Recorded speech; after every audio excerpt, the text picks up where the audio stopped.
तो हेलो दोस्तों, तो इस वीडियो में मैं अगेंस्ट द गॉड्स के एपिसोड 32 को एक्सप्लेन करने वाला हूँ। अगर आपने पिछली वीडियोस नहीं देखी हैं तो पहले आप उन्हें जाकर देख लो। फिर अगले दिन का सीन दिखाया जाता है जहाँ 8 सेक्ट एक जगह इकट्ठा हुए रहते हैं। फिर लिंग यूफेंग बोलता है, हेवन वेसिन सीक्रेट रियल्म के खुलने से पहले मैं आप सभी को कुछ बताना चाहता हूँ। हेवन वेसिन सीक्रेट रियल्म के अंदर 50 लोग से ज़्यादा एंटर नहीं कर सकते हैं और हर सेक्ट से सिर्फ 5 लोग को भेज सकते हैं और वो आप चुन सकते हो। रियल में एंटर करने के बाद आप सभी वहाँ सिर्फ 2 दिन के लिए रहोगे।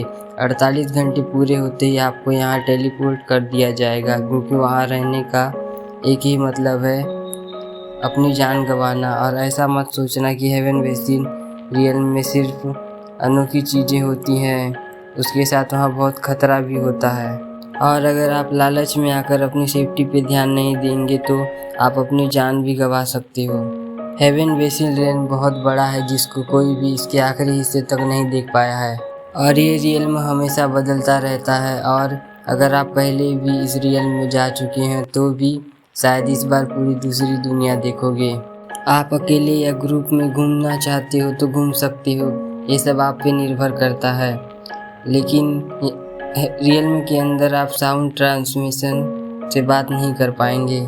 और आप सभी को एक सुझाव देता हूँ कि अंदर में फ़ाइट ना करें और छोटे लोग के फाइट में बड़े लोग ना घुसें। सभी लोग सोच रहे होते हैं ये सब सुनने के बाद। फिर लिंग यूफेंग बोलता है, सबसे पहले ब्लू बाइंड एम्पायर से एंटर करेंगे।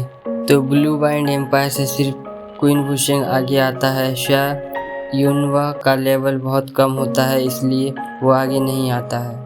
और केंगी को कोई इंटरेस्ट नहीं होता है तो वो भी आगे नहीं आती है। वो दोनों युनचे की देखभाल करने के लिए रुकते हैं। तो लिंग यूफेंग बोलता है, चीफ क्वीन तो आप पहले जाइए। दूसरी ओर फेन जुएचेंग गुस्से में मुंह तैनवे की ओर देखते हुए बोलता है, जैसा कि हमने सोचा था वो नहीं आया।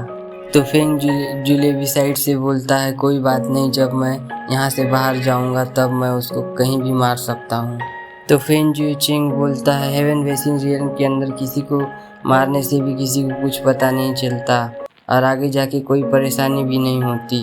और अभी युनचे के टूर्नामेंट में पहले नंबर में आने के बाद वो कोई आम आदमी नहीं रह गया है जिसको हम कहीं भी मार सकते हैं। तभी युनचे की दूर से चिल्लाने की आवाज़ आती है। तो सभी युनचे को रिस्पेक्ट के साथ देखते हैं, जिसके बॉडी में बैंडेज लगी होती है।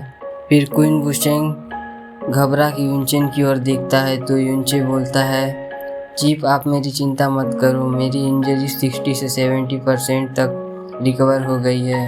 तो क्वीन वुशेंग बोलता है, अब तुम आ ही गए हो तो मैं क्या ही कर सकता हूँ। फिर लिंग यूफेंग बोलता है, युनचे अभी तुम ठीक नहीं हो, इसलिए तुम्हें अपना ध्यान रखना होगा।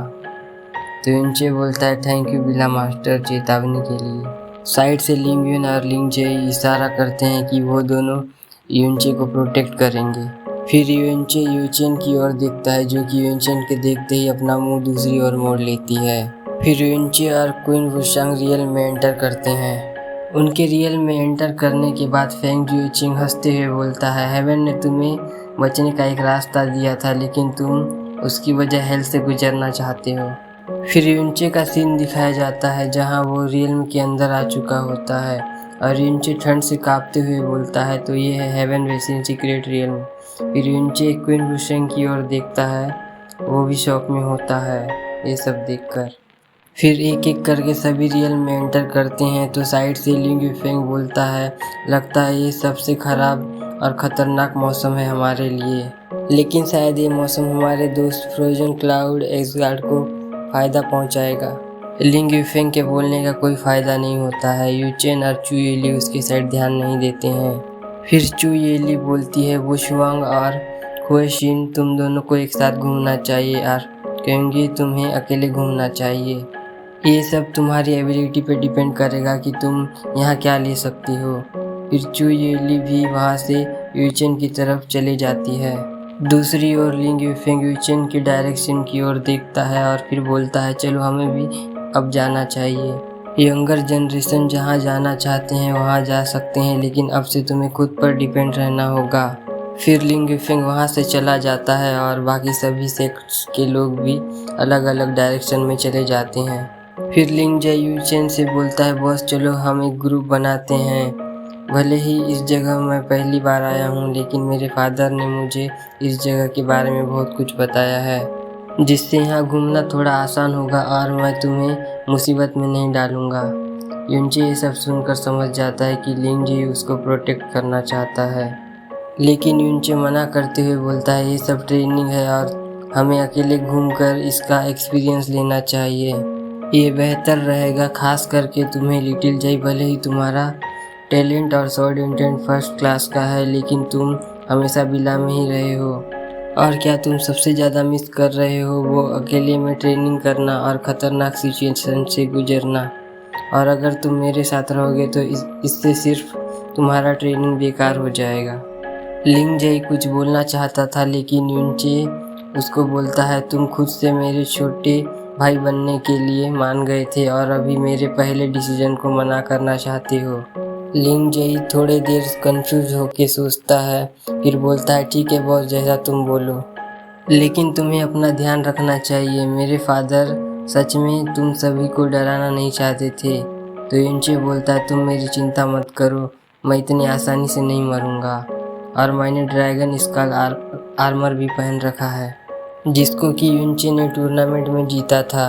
जैसे ही युनचे ड्रैगन स्कल आर्मर दिखाता है तो सभी लोग उसकी ओर जेलिसी से देखने लगते हैं। फिर लिंग जय लिंग यून की ओर देखते हुए बोलता है, बिग ब्रदर, जैसा कि बॉस ने कहा है मुझे अकेले घूमना चाहिए, तो मैं तुम्हारे साथ नहीं आ रहा हूँ। तो मैं पहले जाता हूँ, लेकिन बॉस तुम्हें अपना ध्यान रखना होगा, नहीं तो मेरी प्रिंसेस सिस्टर अकेली हो जाएगी। फिर लिंग यून भी युनचे की ओर देख के अपना सर हिलाता है और क्योंगी के सामने जाता है और पूछता है, लिटिल फेरी, क्या आप मेरे साथ एक ग्रुप बनाना पसंद करोगी? मैं यहाँ पहले भी आ चुका हूँ और इस जगह को अच्छे से पहचानता हूँ, और कोई डेंजरस सिचुएशन आने पर भी हम उसको संभाल सकते हैं। तो आप क्या सोचती हो इसके बारे में?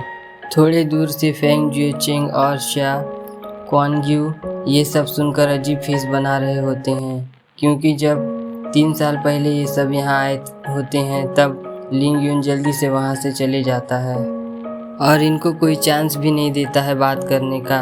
लेकिन इस बार लिंग यून पहले किसी को इनवाइट करने गया उसके साथ पार्टनर बनने के लिए, तो उन लोग समझ जाते हैं लिंग यून क्यों क्योंगी को इनवाइट कर रहा है। दूसरी ओर क्योंगी बोलती है, शुक्रिया यंग विला मास्टर आपके इनविटेशन के लिए, लेकिन मैंने पहले ही अकेले घूमने का प्लान बना लिया है। क्योंगी बिना सोचे डायरेक्ट रिजेक्ट कर देती है।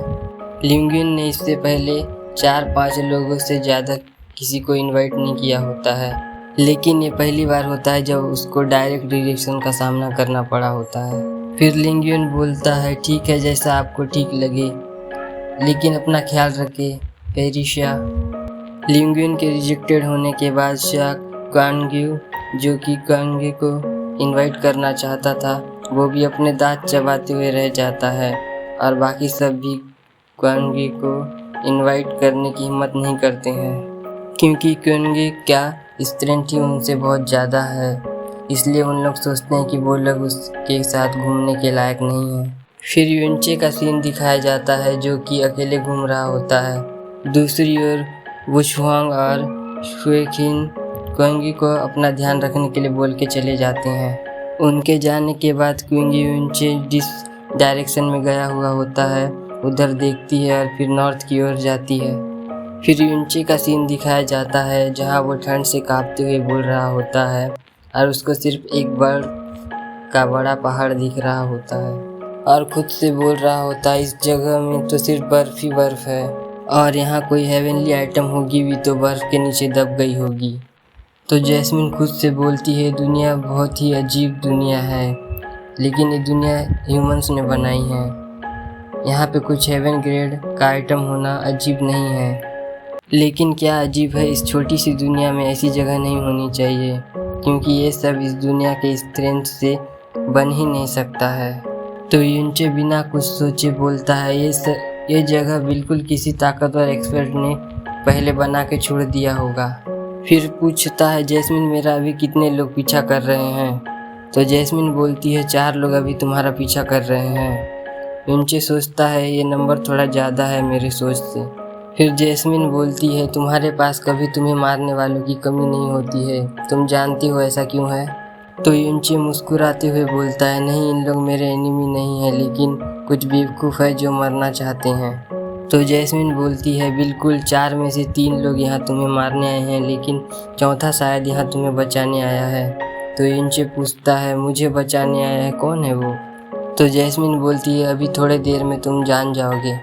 फिर यूनचे धीरे चलते हुए बोलता है जैस्मिन मुझे तुम्हारी मदद चाहिए एक आदमी को मारने के लिए। तो जैस्मिन हाँ में जवाब देती है।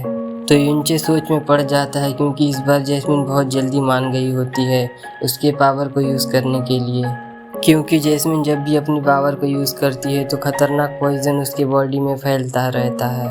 तो जैस्मिन तब तक अटैक नहीं करेगी जब तक यूनचे का जान खतरे में ना हो, लेकिन इस बार जैस्मिन तुरंत मान गई होती है। तो यूनचे घबराते हुए पूछता है क्या तुम कुछ चाहती हो? तो जैस्मिन गुस्से से बोलती है बिल्कुल मैं चाहती हूँ, तुम तुम्हारी बॉडी की कंडीशन को जानती हो और ये जगह किसी को भी मारने के लिए परफेक्ट जगह है, और तुम ये भी जानती हो कि तुम्हें यहाँ कौन मारना चाहता है, लेकिन तुम फिर भी यहाँ आने की हिम्मत किए हो सिर्फ इसलिए क्योंकि मैं तुम्हारे साथ हूँ, तो इसलिए मुझे उसे मारना होगा जो तुम्हें मारना चाहता है, क्योंकि अगर तुम मर गए तो मैं भी मर जाऊंगी। और मुझे याद है तुमने कहा था कि तुम मेरे पे डिपेंड नहीं रहना चाहते हो, लेकिन तुम शायद वो सब भूल गए हो क्योंकि तुम अपनी स्ट्रेंथ के साथ मेरी स्ट्रेंथ को भी अपनी स्ट्रेंथ समझते हो, और मेरे पावर के साथ पूरे स्काई प्रोफाउंड कॉन्टिनेंट में तुम्हें कोई भी नुकसान नहीं पहुंचा सकता है।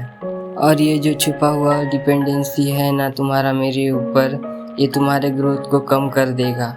जैस्मिन एक टीचर के जैसे बोल रही होती है जो कि अपने स्टूडेंट को समझा रहा होता है। फिर जैस्मिन बोलती है ये आखिरी बार है मैं तुम्हारी मदद कर रही हूँ, इसके बाद मैं अपनी प्रोफाउंड स्ट्रेंथ को सील कर दूंगी और बहुत लंबे समय तक ये सील रहेगा, और उसके बाद मैं मेरे बॉडी में लगे पॉइजन को ठीक करूँगी स्काई पॉइजन पील में, और आगे से फ्यूचर में तुम्हें खुद पर डिपेंड रहना होगा। तो यूनचे पूछता है तुम पूरी तरह से अपनी पावर को सील नहीं कर रही हो है ना? और फिर बोलता है और अगर एक दिन मैं ऐसे सिचुएशन में रहूँगा जहाँ मैं खुद भी मर सकता हूँ तो तुम भी मेरे साथ मर जाओगी, तुम इससे नहीं डरती हो? तो जैस्मिन सोते हुए बोलती है जब से मैंने खुद को स्काई पॉइजन पील से जोड़ा है बहुत लंबे समय तक, और इस तकलीफ़ से गुजरने से अच्छा है कि इसको ख़त्म कर दूँ। तो यूनचे थोड़ी देर कुछ नहीं बोलता है और शांत रहता है। फिर बोलता है ठीक है मैं तुम्हारे डिसीजन को पूरे दिल से मानता हूँ। तभी कोहरे से 2 लोग आते हैं, तो यूनचे उनको देखकर थोड़ा सरप्राइज हो जाता है क्योंकि ये दोनों फेंग जुलेबी और फैन जेचेन होते हैं। फिर उनको बोलता है तो ये बर्निंग हेवन क्लीन के यंग मास्टर और फेंग जुलेबी हैं। फेंग जुलेबी यूनचे को देखते हुए बोलता है क्या इत्तेफाक है, इतने बड़े रियल में हम एक दूसरे से मिल गए, लेकिन तुम्हारी हालत ठीक नहीं लग रही है, तुम्हें यहाँ तक आने में बहुत टाइम लग गया, लगता है तुम्हारी पहले की इंजरी ठीक नहीं हुई है। तो फेंग यूचेन साइड से गुस्से से बोलता है यूचेन तुम्हें क्या सच में लगता है कि हमारा मिलना एक इत्तेफाक है?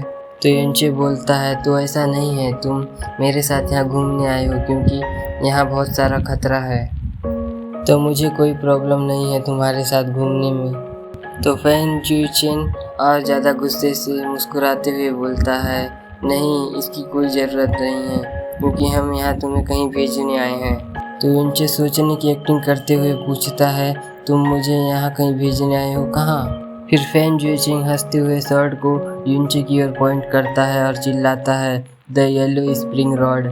तो यूनचे डरने की एक्टिंग करते हुए बोलता है। तो दोस्तों आगे के वीडियो को मैं नेक्स्ट वीडियो में एक्सप्लेन करूँगा, तो मिलते हैं अगले वीडियो में। तब तक के लिए चैनल को सब्सक्राइब करके रखें और बेल नोटिफिकेशन भी ऑन रखें।